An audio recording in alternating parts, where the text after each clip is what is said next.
Pemerintah terus mengakselerasi pembangunan IKN Nusantara di 2023 ini dengan total anggaran sebesar 24 triliun rupiah. Hingga kini, progres pembangunan IKN sudah meliputi land development, jalan logistik, jalan tol, kantor, dan hunian. Sebanyak 16.000 pekerja konstruksi akan memasuki IKN Nusantara pada Februari hingga Maret 2023 dan akan menghuni 22 rumah susun. Persiapan pengembangan lahan pun terus dilakukan, terutama di kawasan inti pusat pemerintahan yang masuk dalam pembangunan tahap pertama hingga 2024. Pembangunan IKN diharapkan tidak menimbulkan dampak buruk pada lingkungan dan mampu memberikan nilai ekonomis bagi masyarakat sekitar. Kementerian PUPR berencana akan membangun 36 unit rumah menteri di IKN dengan total anggaran sebesar 520 miliar rupiah. Melalui skema multi-years contract 2022-2024 dengan anggaran sebesar itu, diperkirakan harga rumah menteri di IKN berkisar 14,4 miliar rupiah per unitnya.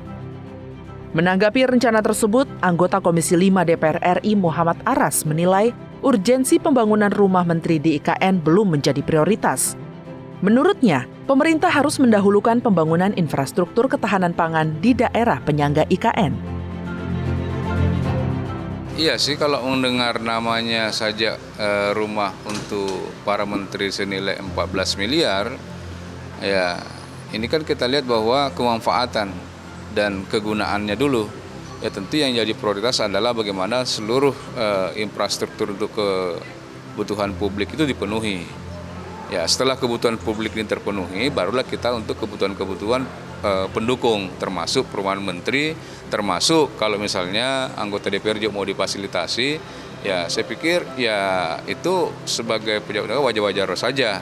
Tetapi waktunya belum terlalu pas untuk saat ini.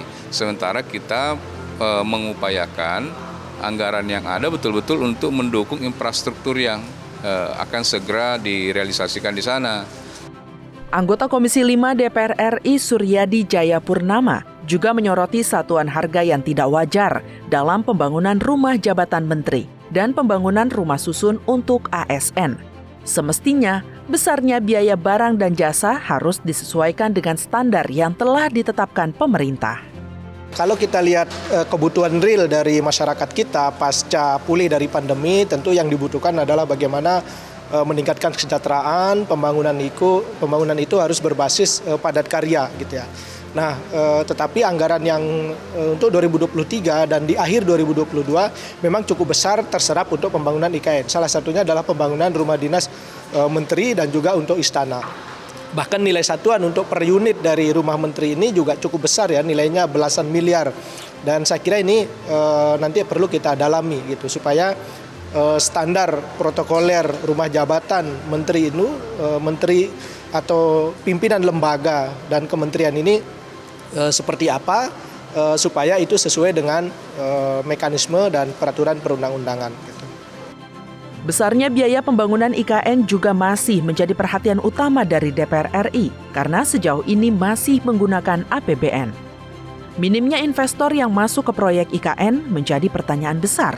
Jika pembangunan IKN terus menggunakan APBN, dikhawatirkan bisa membuat APBN jebol.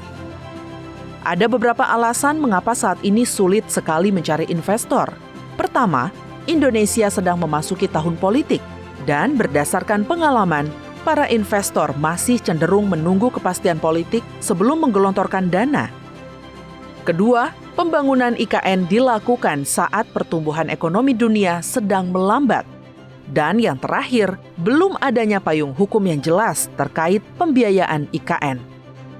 Berkaca dari hal tersebut, rencana pemerintah melakukan pembangunan IKN sesuai dengan target tidaklah mudah. Butuh perhitungan dan keberanian untuk memulai pembangunan. APBN memang bisa menjadi langkah awal untuk membangun IKN. Namun, sampai kapankah APBN kita bisa bertahan? Tim redaksi TVR Parlemen melaporkan.